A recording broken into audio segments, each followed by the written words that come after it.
this happened to me at one point in my life, in a big way. I don't know, I was thinking about it before I made this video when that started to happen, and I don't even remember. But I realized, I remember the moment that I realized that I had been losing the idea of who I truly am. When I was working in my job before I started my coaching business, I was an interim manager then. I worked in the Dutch government organizations, and the foundation that I worked for gave us lots of possibilities to develop ourselves. So I had a beautiful course called Open Communication. And I was there with a couple of my peers, a couple of my colleagues, people that I, at that point, didn't really know that well. And part of this training was to learn how to be open about who you truly are. Because in open communication, when you interact with people, you need to be open about how you are feeling at the moment. So one of the practices that our teacher gave us was to talk about our hobbies and about what made us a little strange.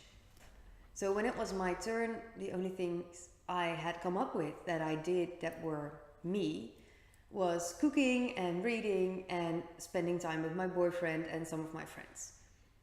Which was all very true, and it was definitely part of who I am, but there was nothing fun or quirky in it. There was nothing out of the ordinary in it. There was nothing that made me stand out from any crowd, basically. And I remember sitting there feeling devastated, feeling so out of touch with myself, because I remembered myself as a child as being outdoorsy and playful and fun and lighthearted, and I saw nothing of that little girl in the woman that was sitting there. She was so within the limitations that I felt, apparently, that society was placing on me. But by the stories the other people gave me, you didn't have to live within those boundaries. And I totally forgot about that.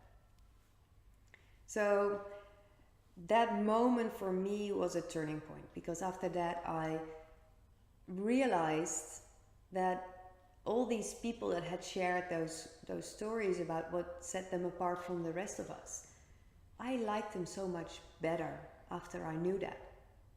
And so for me, as a true pleaser, someone who wanted to be liked by everyone, I realized, and that was an epiphany to me, so I'm sharing it with you, I realized that people like me would like me more if they knew all that fun little weird things about me.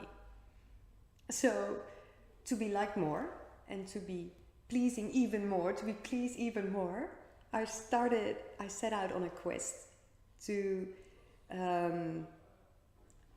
find the things that placed me outside of the barriers of society as I felt them at that moment, and to reconnect it with the weirdness inside of me. It's a contradictio in terminus, sort of. It's wanting to be liked more and finding things that made me more me.